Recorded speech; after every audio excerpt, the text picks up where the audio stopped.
I'm Coach Amber, and welcome to the Meet RX Success Story. Today we have Sondra with us, and she is going to talk about her success with a meat-based diet. Welcome, Sondra. Hi, Amber. Thank you for having me.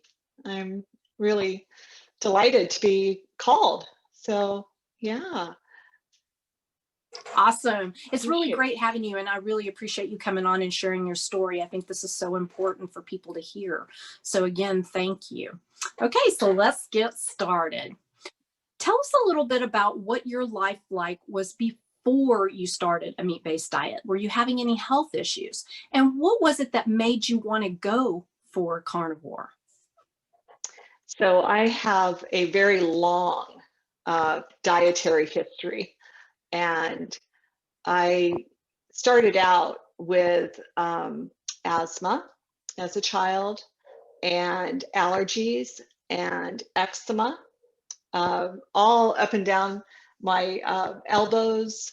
And I was a mess. I was in and out of the hospital. I had pneumonia 3 times before I was 3, and they thought I might die. So my immune system was messed up. And if we go all the way back, I'm a nutrition coach, so I always go all the way back. My mom was a bit malnourished during her pregnancy, and she was definitely vitamin D deficient. So my earliest experience was, I didn't quite get everything I needed. Small jaw, crooked teeth, too many teeth for my small jaw. So I had dental issues as well. And so that kind of, set the stage. And my parents are English. They raised us on, but I was born in the States. So they raised us on a standard American diet plus organ meats. So I got some kidney pie. We had liver, a couple times a month, which was helpful. And generally, apart from the asthma, I was pretty active and pretty fit. And, the eczema and the allergies continued through. And then I got to college, and I happened to move in with a couple of vegetarians. And I was feeling like I needed to control something in my life. So I became a vegetarian. And fortunately, they were the Whole Foods at Laurel's Kitchen, kind of ovo-lacto. So very focused on organic food and, preparing grains and things. And I made my own soy milk. I mean, it was crazy, and baked my own bread. I was the granola girl. And that actually started my health going even, more in a downward spiral, unfortunately. So I lost muscle mass during that time, super, super skinny. I had reactive hypoglycemia. So I mean, a couple of times I fainted when I didn't get enough food in time. Like, I'd go to classes and I'd do 5 classes and then I'd faint because my blood sugar was not stable. I flew off the handle. I wasn't a super angry person, but my mental state was not consistently calm. And yeah, I had some big blow-ups with my ex. That was not a pretty sight. And allergies got worse. So I did add fish partway through. It was 14 years of ovo-lacto pescatarianism. And, I saw a naturopath, for my allergies, and it kind of helped, but not really. And so I was just, I was a mess. Over time, because I had a very wheat heavy diet, fortunately I ate dairy, fortunately I ate fish, but, and eggs, but I ate a lot of wheat, and I became gluten intolerant, developed IBS, uh, and I didn't know what a normal bowel movement was um, until, yeah, until I went carnivore. Well, until later, which I'll get to. Um, so yeah, I find, I was just um, outwardly, I looked okay, except for some eczema here and here. I could not get rid of that. But I was not really a happy camper. And finally, I remember the first thing I had, I still was eating wheat, but I had a roast beef sandwich from the deli next door. And it was like my whole body kind of, oh my God, what have I been missing all these years? And so I added meat back in. I was a whole foods omnivore for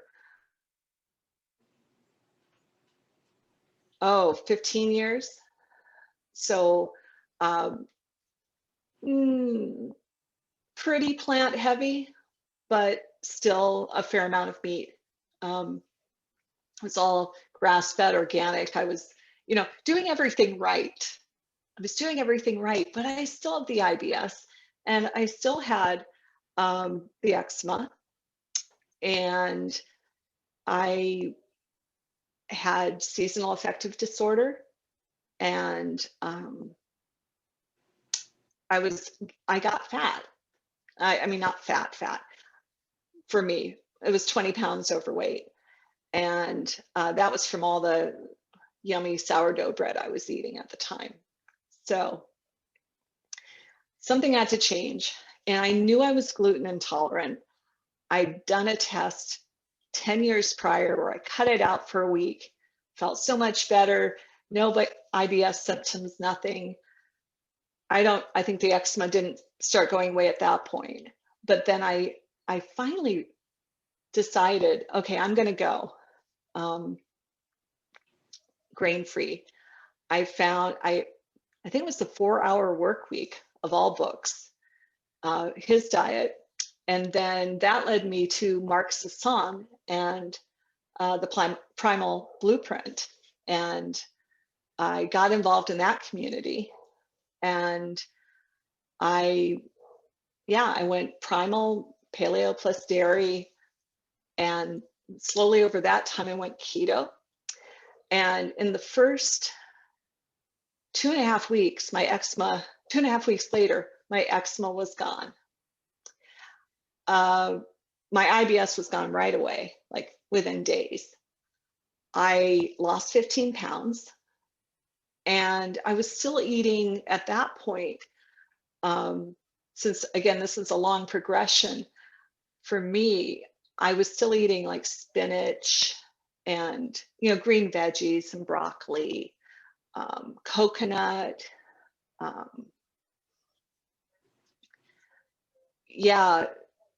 some rice on occasion, but mostly potatoes, sweet potatoes.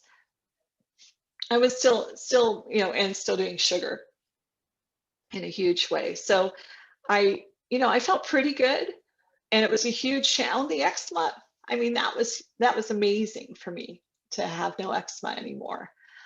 And around the time that beginning, around 2010,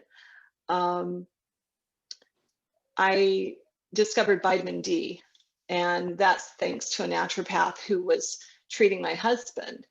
And I had no idea. I got tested. I was so vitamin D deficient, it was ridiculous. And that changed my life in a huge way. And this is, I lived in the Pacific Northwest at the time, and I'd been living in Scotland before that. So I didn't know what it was like really to have enough in my system. So I started supplementing Carlson Solar D-Gems, which I highly recommend. They were just fantastic for me. And we also moved to the Southwest, which helped a lot. and got my vitamin D levels up. Within 3 months, my asthma disappeared.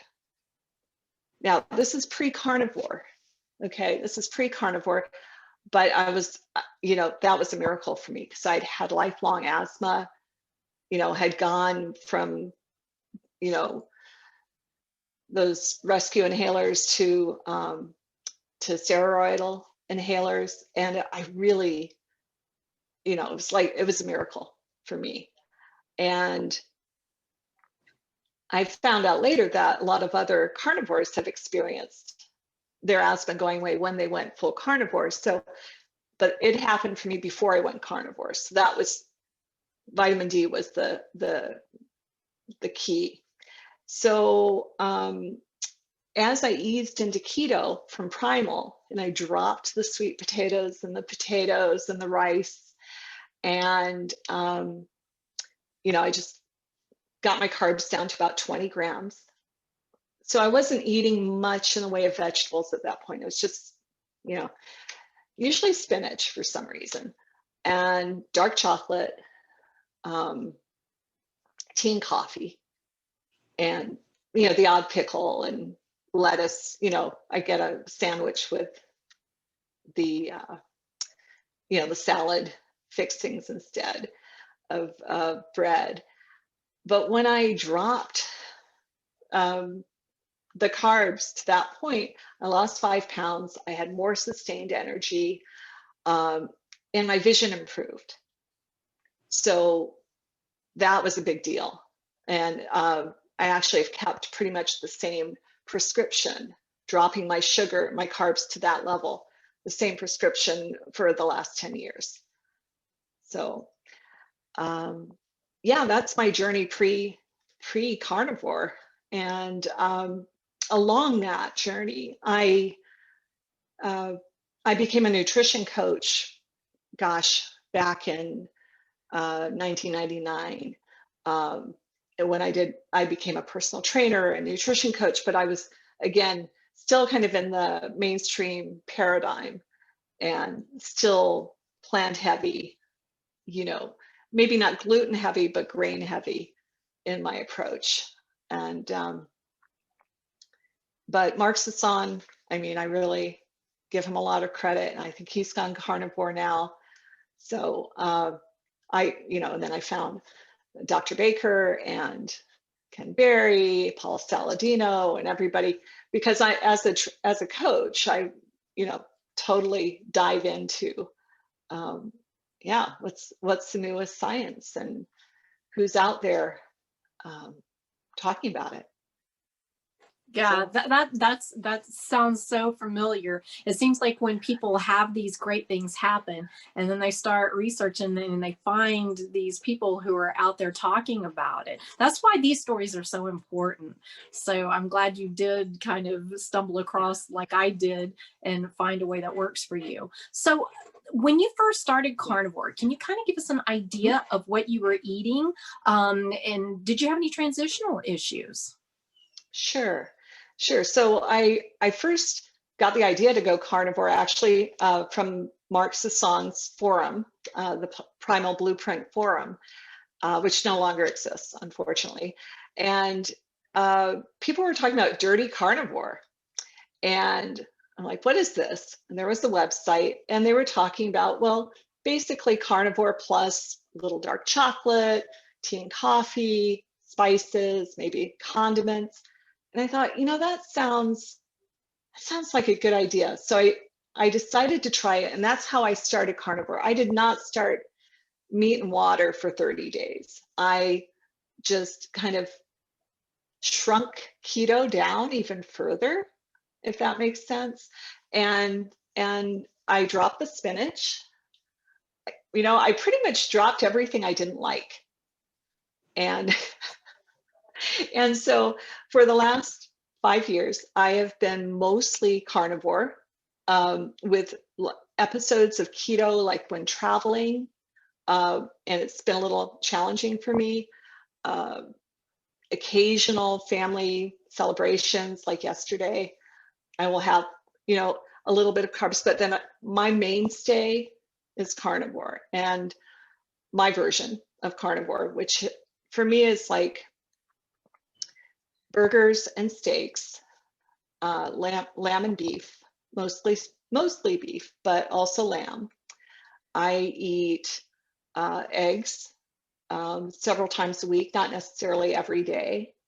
I eat a lot of dairy, sour cream, and heavy cream and butter are my main fat sources. I do cook with bacon fat, depending, but I prefer butter when I can, or tallow if we have it. My husband's a chef, so I'm a foodie. And so I'm never going to be one of those just, burgers and water, steak and water people. He makes delicious salsas. They're not sweet. They're more on the hot side. So I'll have some, eggs with sour cream and salsa. And the eggs are cooked in butter. And this is if I have 2 meals, and then I'll have a burger later, maybe with some cheese on top, maybe just a little salsa, maybe an egg if I haven't had an egg that day, or a steak.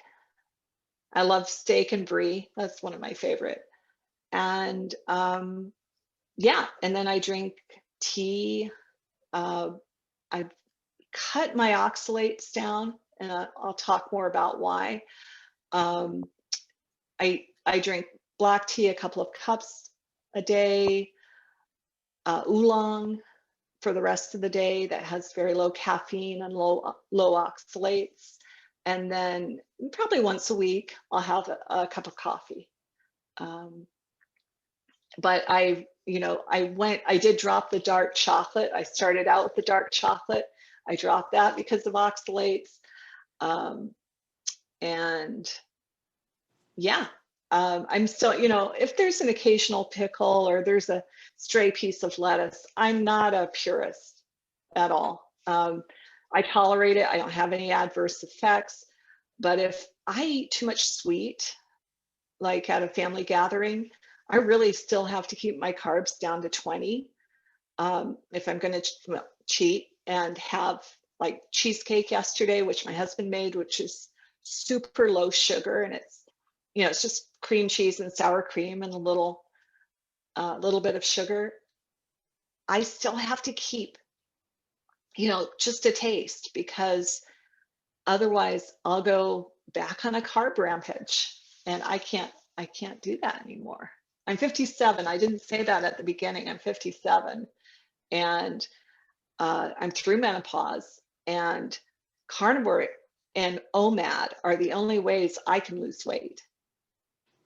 That's it. I've tried everything. I've experimented. Being a coach, I like to experiment. I like to, see what works. I tried the croissant diet for a little while when I was going to Spain. I gained another 5 pounds. I'm like, no. And I think it's good. For me as a coach, it's good to know what people are struggling with, because I've been through those, and I've found my happy place. It's easier to help people on their journeys, so that they don't have, their carnivore does not need to look like my carnivore or anybody else's. That's Yeah. exactly right. And I'm glad you said that. We are all very different, and we have different needs at different points in our life. And you have to be willing to evolve and change and find what works for your body. So yeah. I totally agree with you there. You didn't mention, but did you have any transitional issues when you first went more meat-based? I know yours was kind of a gradual progression, but did you notice anything? I didn't. But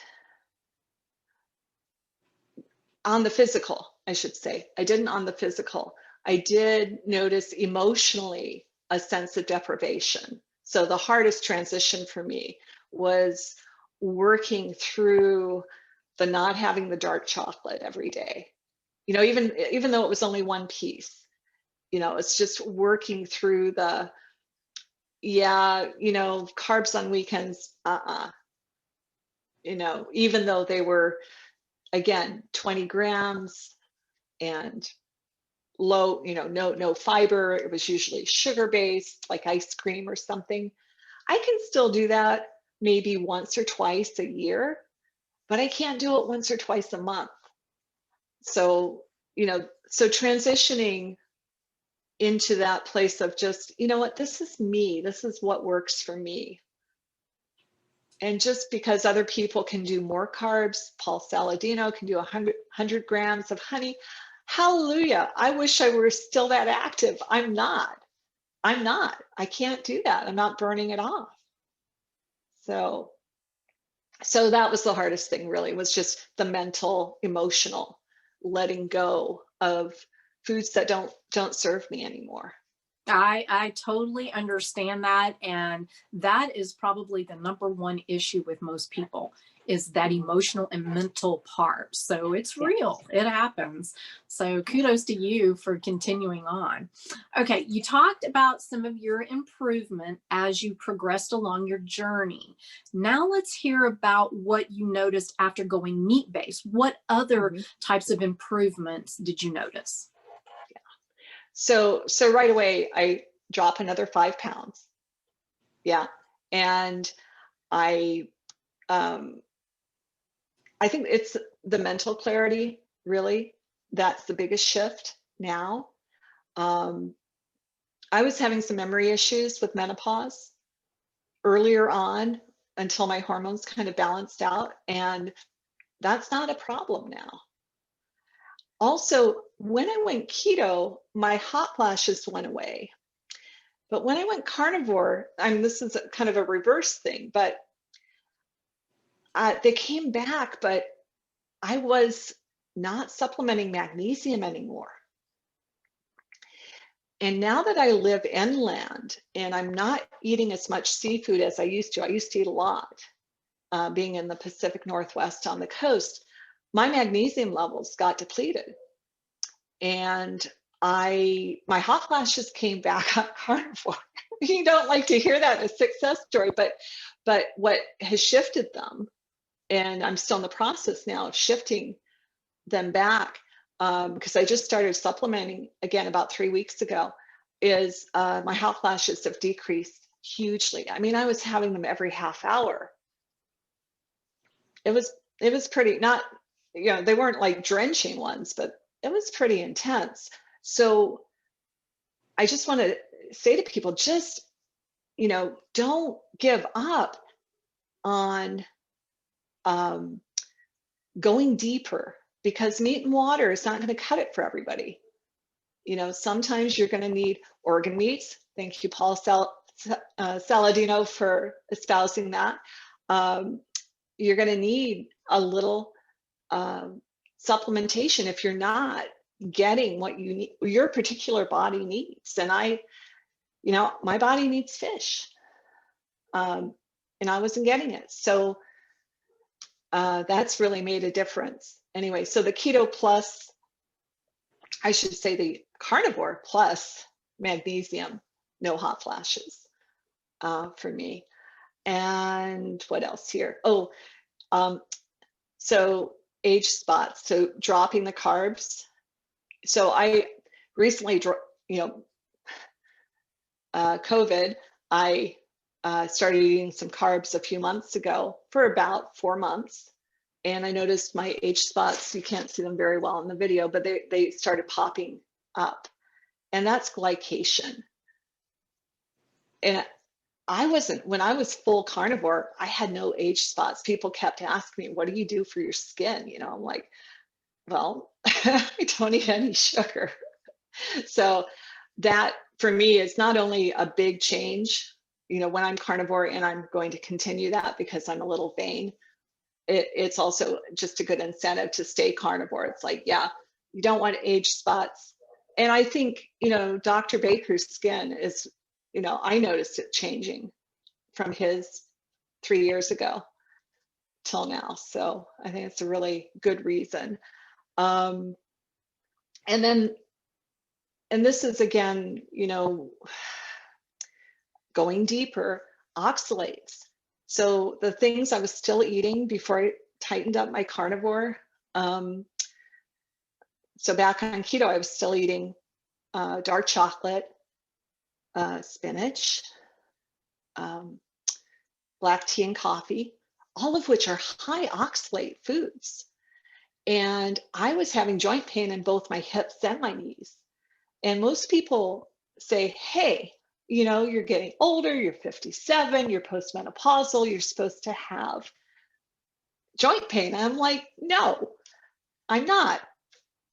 So, you know, I knew about oxalates for certain things. I had no idea joint pain was, I knew about them for kidney stones, but I did a little more research. I'm like, oh, okay. So I dropped my oxalates. I started drinking oolong tea, which is low oxalate, reduced the black tea I was drinking, dropped the dark chocolate. Obviously, when I went carnivore, I dropped the spinach, and I have no joint pain anymore. And that is a big deal because I love hiking. So that was a huge change. And I'm just so grateful that in my little winding journey, I finally landed here with That's all of you. awesome. Well, thank you so much for sharing your story, Sondra. I'm really happy that you came on. Thank you so much, Amber. Appreciate you and your patience. Well, again, thank you so much. And you have a wonderful rest of your day. Bye, Thank Sondra. you. Appreciate it. Bye.